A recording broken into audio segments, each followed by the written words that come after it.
Les midis de culture. Marie Laborie.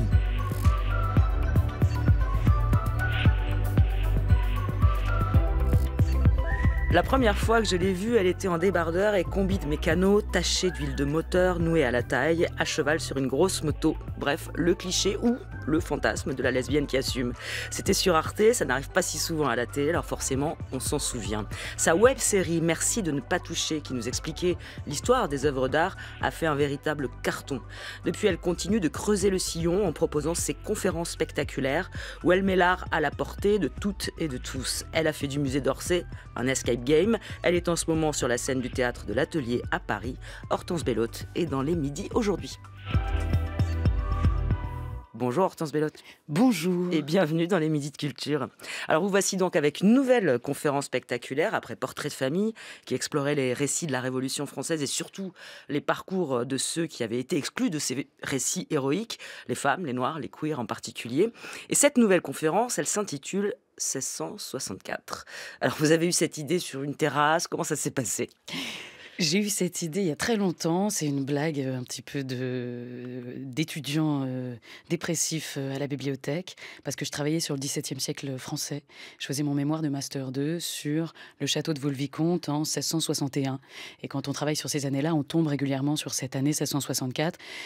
Et très vite, la blague est venue. Et j'en ai fait un truc un petit peu au-delà de la blague, quoi. Un récit qui puisse croiser des problématiques vachement plus sérieuses et les problèmes d'addiction. Oui. Et tout est là quand même. Ouais. On va y venir, bien sûr, à tout ce que ça brasse. Ce petit spectacle est court et en même temps, il y a énormément de choses dedans.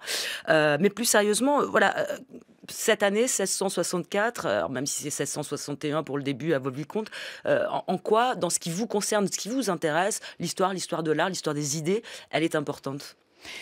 Dans l'histoire politique française, c'est en fait un moment plus qu'une date. Oui, c'est un moment charnière qui est en fait le début de l'absolutisme Louis XIVien et qu'on considère comme quelque chose d'assez héroïque dans le récit national français et comme quelque chose de grandiose parce que ça fait partie de notre folklore, de la grandeur de la France, de Versailles, des académies, d'un rayonnement. Ce qui se joue à l'époque en termes de conflits politiques, c'est surtout la concurrence avec l'Italie. Et donc, il y a cette espèce de volonté française d'affirmer une exception française. Mmh. Et en fait, cette période-là est assez présente dans notre inconscient d'identité nationale, on va dire. Et autant pour la Révolution française ou pour Napoléon, on a fait déjà un espèce de travail critique sur le fait de nuancer le héros, de proposer des contre-discours.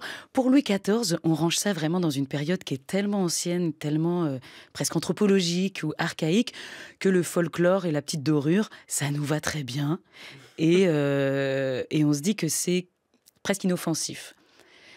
Ce que j'essaye de remettre, c'est un petit peu de lien concret avec cette période-là et de voir comment il y a des choses qui se sont cristallisées à ce moment-là, du point de vue et de l'absolutisme politique et de l'organisation des arts et des lettres et globalement de la politique culturelle en règle générale à ce moment-là, dont on est encore héritier aujourd'hui et qui sont problématiques. Alors, par exemple, lesquelles ? Parce que il y a les académies dont vous avez parlé, mais quoi d'autre ?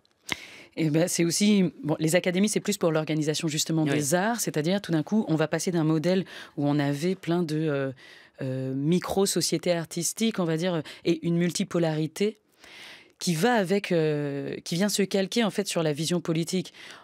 On a appris en cours d'histoire que Louis XIV, il ramène tous les nobles à Versailles.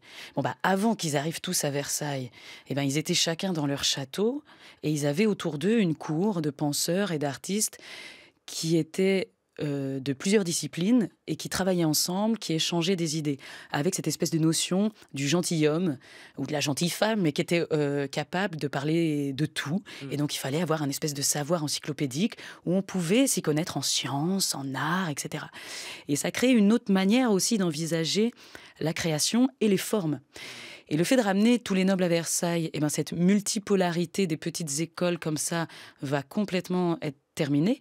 Toutes les académies vont être créées à Paris. C'est bien aussi un truc de centralisation du pouvoir, mais aussi de la création artistique. Et surtout, tous les artistes et les intellectuels vont être rangés dans des académies. Et donc, en fait, ne vont plus avoir de compte à rendre qu'à leur pairs.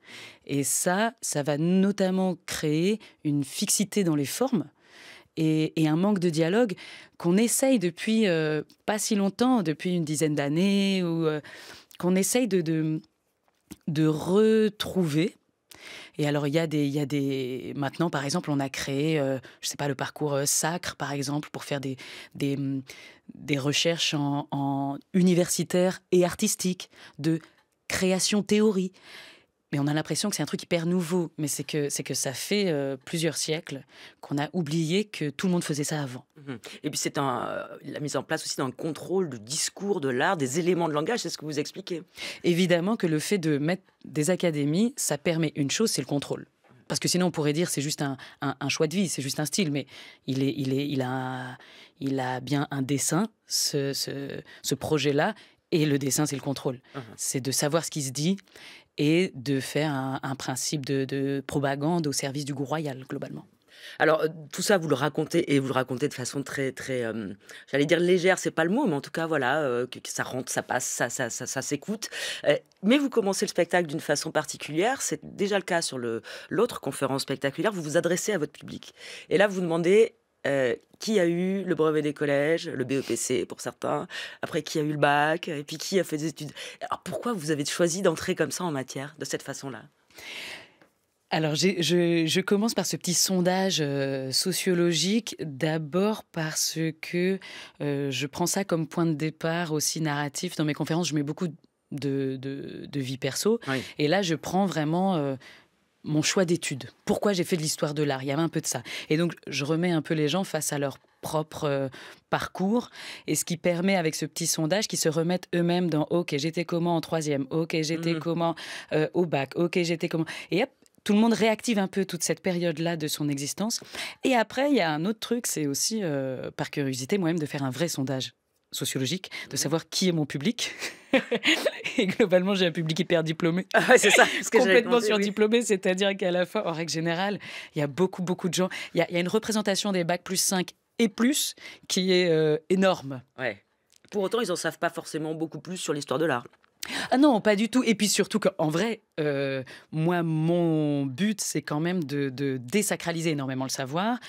Ce que je trouve hyper important, c'est plutôt la formation continue et justement le fait qu'on ne devrait pas s'arrêter d'apprendre des choses à la fin de nos études et qu'on peut apprendre sur absolument tout le temps, quoi. En fait, là, ça rejoint exactement ce que vous voulez faire, mais ça peut être compliqué cette question parce qu'on sait que quand on n'a pas assez de savoir, quand on n'a pas fait assez d'études, on peut avoir tendance à ne pas oser aller vers certains apprentissages, vers l'histoire de l'art, vers l'art en particulier d'ailleurs. Ni aller vers, ni le critiquer. Aussi. Parce que c'est ça aussi le vrai truc de la domination culturelle bourgeoise, et l'histoire de l'art a tellement été utilisée par la frange réactionnaire et vraiment une forme de domination de classe, que ça a extrêmement inhibé nos imaginaires. Et je sais que même des gens qui ont fait des études ou quoi machin, ils se sentent hyper complexés de ne pas connaître. Et quand on se sent complexé, on n'ose pas critiquer. Ouais. Et c'est là où la domination prend. C'est que et ça marche. Et donc l'idée, moi, c'est d'abord décomplexer les gens, les outiller, et après, ils feront ce qu'ils veulent avec. Mais ça, pour moi, c'est vraiment la bascule de reprendre une légitimité sur le discours et sur le savoir. Ouais.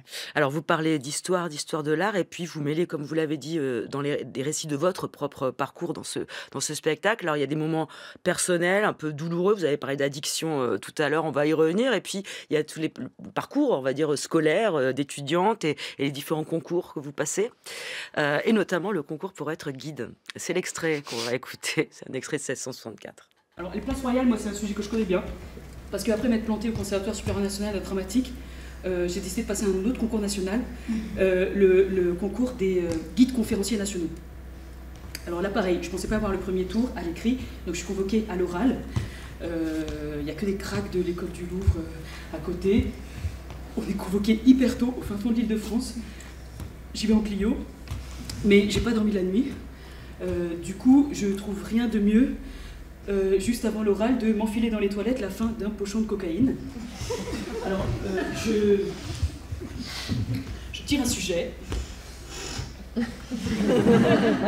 Je dois faire visiter les places royales parisiennes à un groupe de retraités nancéens.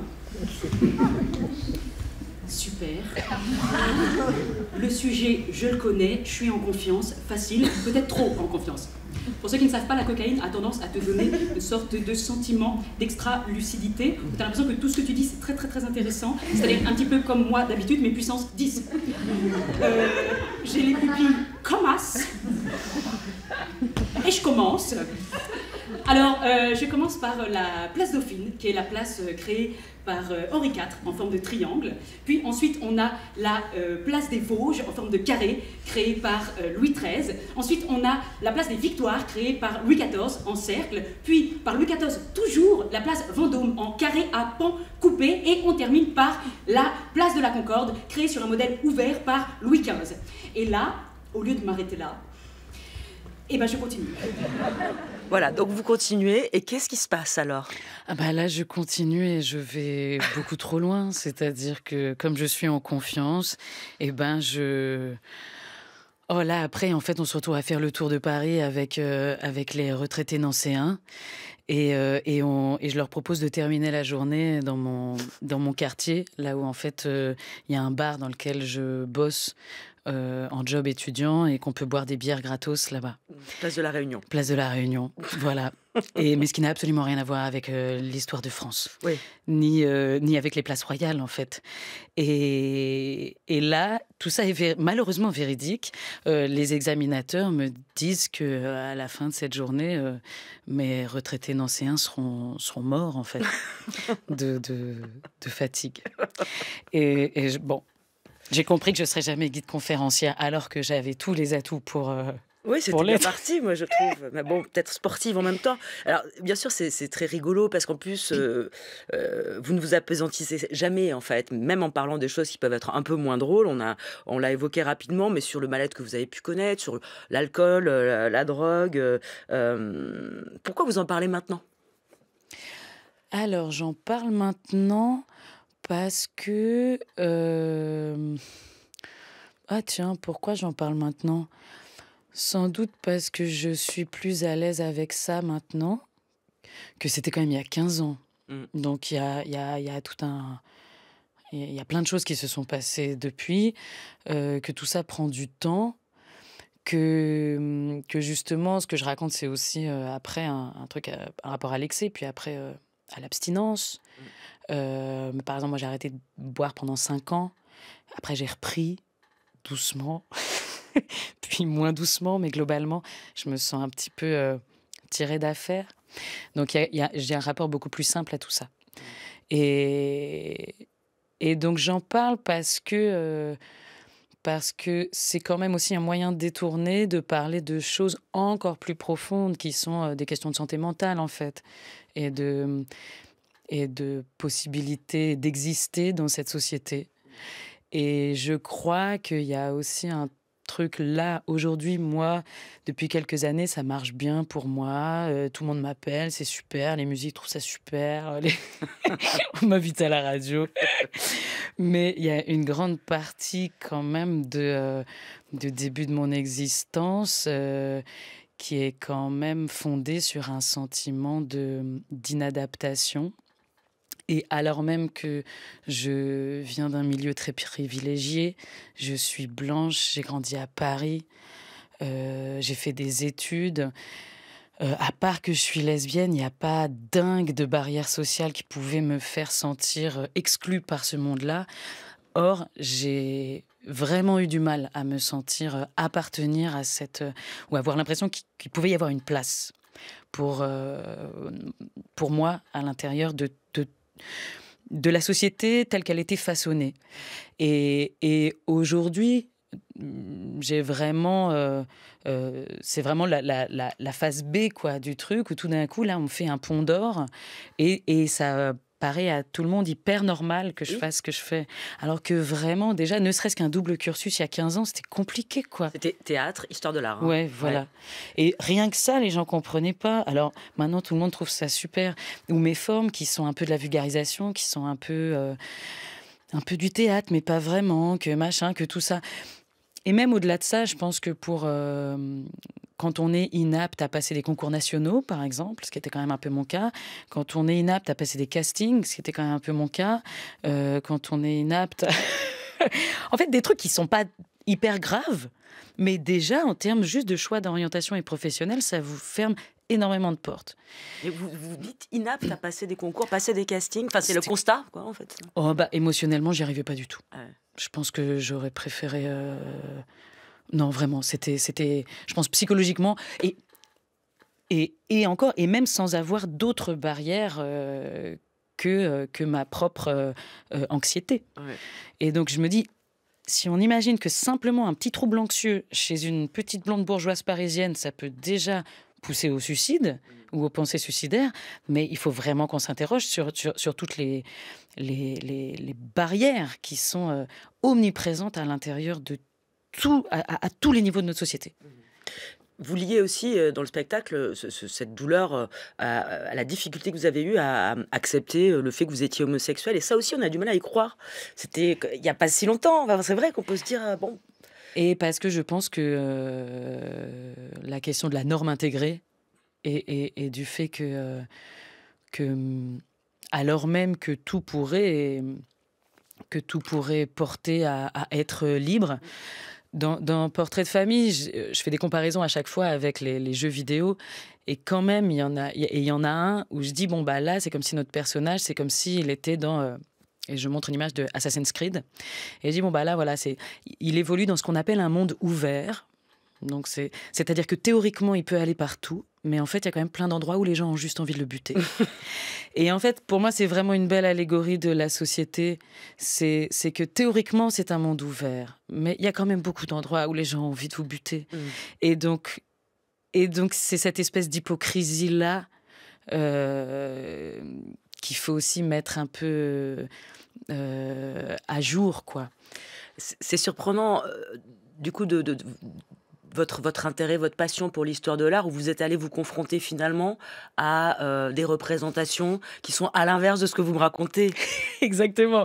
Et ça, c'est vrai que en fait, quand j'ai finalement pas fait de thèse, mais je pense que ça m'a sauvé la vie, parce que je pense que j'aurais pas réussi à faire une thèse.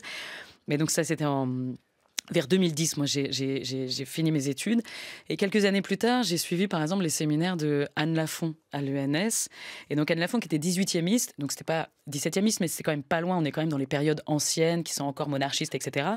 Et c'est la première fois, en suivant ces séminaires, que j'ai entendu une parole qui était appliquer des questions d'intersectionnalité à des périodes anciennes.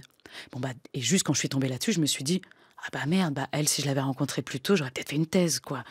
Et simplement cette possibilité-là d'ouvrir ce questionnement-là, moi, ça a guéri un truc. Et j'ai compris aussi pourquoi j'aurais pas pu le faire dans ce cadre-là. Aujourd'hui, je pense que j'aurais pu... Enfin, ce spectacle, c'est un peu la thèse que j'ai pas faite, quoi. Ouais. Qui est sur le dialogue entre les arts, etc., etc. On va écouter quelqu'un qui fait tout à fait écho à ce que vous racontez et qui a abordé la question de l'art aussi à travers le genre et le regard qu'on peut avoir sur le genre. C'est l'historienne Laure Murat. Je pense que c'est l'énergie, j'allais presque dire érotique, qu'on met dans sa passion pour l'œuvre d'art, parce que c'est très lié, bien sûr, parce que c'est une question de forme et de pulsion, et de désir, tout simplement, je crois. Et je vois mal comment ça peut être dissocié en réalité. Quand vous lisez un texte et qu'il vous plaît, c'est toujours bien de savoir, bon, qu'il vous plaise ou qu'il vous plaise pas, à la limite, c'est pas très intéressant. Ce qui est intéressant, c'est de savoir pourquoi. Alors, vous rentrez tout d'un coup dans des questions très précises de style, de rythme, de pulsion. Vous voyez, donc forcément, ça a un rapport très direct avec le corps, avec l'écoute, avec ce que ça produit dans votre corps. on dit toujours qu'on a un corps, mais on est un corps surtout. Et donc, la façon dont on reçoit ces signaux est déterminante, bien sûr. Laure Murat, elle était sur France Culture en 2022. Je disais que ça faisait écho à votre travail. D'abord, il y a cette idée là de l'énergie, de la passion pour l'art, qu'elle qualifie d'érotique. Vous êtes d'accord avec ça, Hortense Velazquez? Complètement, Ouais. c'est vachement beau ce qu'elle dit. Et oui. Et même au-delà de l'art, même du savoir. Ouais. Foucault, il le dit aussi, c'est si on savait à quel point on prend du plaisir à savoir, il y aurait la queue devant les universités. Et on essaie, et c'est bien qu'il y a une classe dominante qui essaye de le dire à personne, de garder ce secret qu'en fait on prend son pied à connaître des trucs pour pouvoir garder un précaré. Et ce qui est beau, c'est le rapport au corps, là, Voilà. vraiment. Et c'est vrai qu'en ça, moi, c'est ça qui à la fois me manquait, je pense, dans le parcours universitaire classique, et à la fois qui était omniprésent. Et c'est vrai que j'ai toujours énormément projeté aussi sur ce que ça faisait dans le corps d'aller étudier tel ou tel sujet. Et que, en fonction du sujet qu'on étudie, on ne déplace pas son corps dans les mêmes endroits, pas de la même manière. C'est pour ça que là, par exemple, dans 1664, je parle de ma Clio. Beaucoup. Voilà, c'est que je pense que quand même j'ai une passion pour les véhicules à moteur et que peut-être que c'était aussi lié au fait de choisir d'étudier les châteaux d'Île-de-France et qu'en fait au moment où j'ai fait une thèse, je me suis acheté ma moto, justement, vous en parlez. Et je me suis dit super, j'achète une moto et je peux faire une thèse, comme ça je fais le tour de l'Île-de-France en moto pour aller visiter tous les châteaux. Ça n'a pas suffi, mais je pense qu'il y a quelque chose d'hyper fort. Et le corps renvoie aussi à l'autobiographie, quoi. On étudie des choses qui nous parlent à l'intérieur. Et chez les 17e-istes, en fait, c'est assez omniprésent. Je me souviens qu'à l'époque, je lisais par exemple La couleur éloquente de Jacqueline Lichtenstein, qui est vraiment de la philosophie esthétique sur le XVIIe siècle, mais qui interroge tout ce truc à l'époque, il y a ce grand truc du dessin et de la couleur. Et la couleur, c'est vraiment ce truc sur la sensualité. Et c'est pour ça qu'il y a plein de gens à l'époque, qui disent « Waouh, c'est dangereux ». La couleur, si on met trop de couleurs, trop de velours, trop de machin, c'est dangereux parce que c'est beaucoup trop kiffant, quoi. Et c'est vrai qu'il y a ce truc d'avoir un plaisir fou au concept ou à la beauté, comme on veut, ou à l'harmonie du monde, peu importe. Dans le spectacle, dans 1664, il y a aussi ce goût une forme de modestie, d'économie de moyens. C'est-à-dire que vous arrivez quand même à nous faire visiter le château de Vaux-le-Vicomte avec un vidéoprojecteur. On arrive aussi à saisir une fête complètement délirante de Nicolas Fouquet, qui en 1661, avec presque rien. Voilà. Alors, ça peut être une économie de moyens pour la production du spectacle, possiblement, mais j'ai l'impression qu'il y a quand même chez vous... Je ne sais pas si c'est ça, une méfiance de l'effet. Ouais, une méfiance du théâtre aussi, je crois. C'est vrai ? Ouais, parce que quand même, et j'y pensais là, quand vous parlez du rapport au corps, c'est que moi j'avais fait juste un petit conservatoire d'arrondissement en théâtre, mais après, en fait, mes premiers contrats pro, c'est la danse contemporaine qui m'a accueilli, on va dire, autour de cette notion de performance qui est très ouverte. Moi, je n'ai jamais dansé de ma vie. Et que quand même, il y a un rapport justement à la chose réelle, à la perf, au corps. C'est vrai que j'aime pas forcément jouer dans les théâtres. Et mes confs, au départ, je les ai conçus justement pour qu'elles puissent être les plus légères possibles. Et j'arrive avec 2 tote bags et un ordinateur, quoi, en fait. Et c'est tout. Et avec ça... le truc peut se lancer. Le vidéoprojecteur, ça permet quand même d'avoir... C'est comme si j'avais comme si j'avais 55 toiles peintes quand même derrière moi. Hein. Ouais. Donc, c'est de profiter aussi de cette espèce de grandiloquence de l'outil numérique qui fait qu'avec presque rien, je peux quand même avoir des fonds de scène dingues et avec très peu de choses. Pour pouvoir jouer partout, et j'ai beaucoup joué en lycée, en prison, en centres sociaux, en machin, et je crois que ça, pour moi, c'est très important. C'est très agréable de jouer dans un théâtre, mais ouais. On parlait du plaisir du savoir, ça fait penser au plaisir que vous avez à jouer, un plaisir qui a l'air assez évident quand même. Quand vous êtes sur scène, il y a quelque chose comme ça. Alors c'est peut-être que vous êtes très très doué en termes de comédie, mais j'ai l'impression que c'est une notion très importante. Mais ça vient d'où cette espèce de joie là qui est presque enfantine encore? C'est vrai. Ben, moi j'adore qu'on m'écoute parler, hein. C'est quand même très agréable. Là par exemple c'est très agréable. Mais non, mais je crois que c'est aussi de faire des blagues et c'est aussi de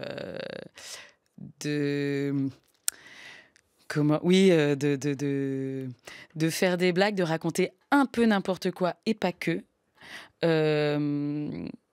Il y a ce truc dans l'extrait que vous avez passé où je fais cette blague de dire la cocaïne, ça fait l'effet de... on croit que tout ce qu'on dit est hyper intéressant, comme moi d'habitude. Et il y a cette chose un peu, effectivement, de l'enfant bavard, mais qu'on s'en fout un peu si c'est intéressant ce qu'il dit ou pas. Et après, quand même, c'est aussi parce que je pense que j'ai un rapport un peu au discours. Oh merde, ce que je dis, j'ai quand même envie que les gens le sachent et le sentent. Et que parfois, on entend tellement de conneries qui sont, et on va dire, ah bah oui, c'est con, mais quand même, il parle bien. Enfin, voilà, moi, je sais que il y a quelques années, quand Marine Le Pen a commencé à reprendre la suite de son père, moi, j'étais encore assez jeune, et que tout le monde disait, ah bah oui, c'est dégueulasse ce qu'elle dit, mais quand même, elle parle bien. Et vraiment, je me suis dit, mais les gars, s'il vous faut juste une grosse blonde qui parle bien, moi, je veux bien le faire, hein, parce que va falloir faire gaffe à ce qu'on écoute aussi.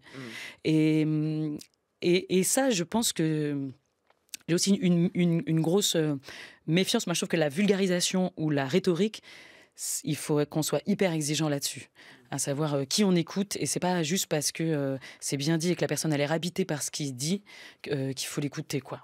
Je me demandais, Hortense Bellotte, justement, puisque vous parlez de politique, on peut y aller, mais on n'a pas beaucoup de temps. Mais aujourd'hui, là, quelle puissance ou quel pouvoir vous accordez, vous aimeriez accorder aux artistes, là, aujourd'hui, dans le monde dans lequel on vit? Eh bien, justement, je pense qu'ils ont une audience. On a encore des endroits pour parler à des gens en direct, pour parler en indirect sur les réseaux, pour parler un petit peu partout.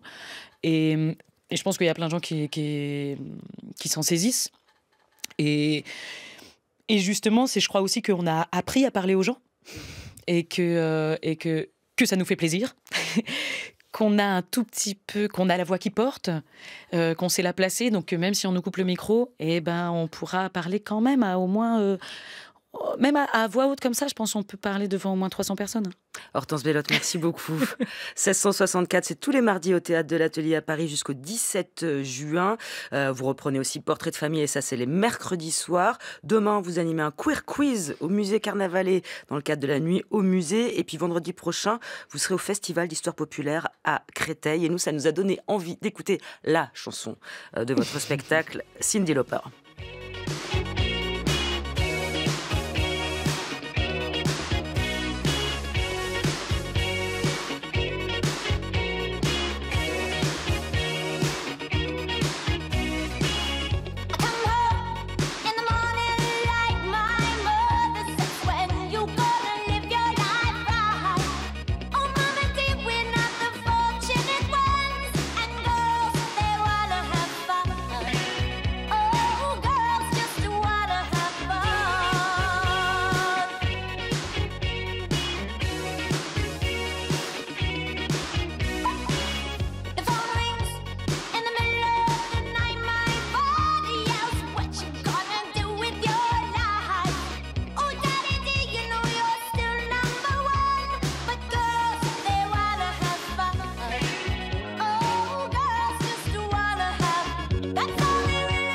Les Midis de Culture, c'est fini pour aujourd'hui. Cette émission a été préparée par Zoé Coupé, Lise Ripoche, Tom Hunmenstock, Boris Pinault, Oriane Delacroix, Aïssa Toundoy, Louis Cosnard, Zora Vignier.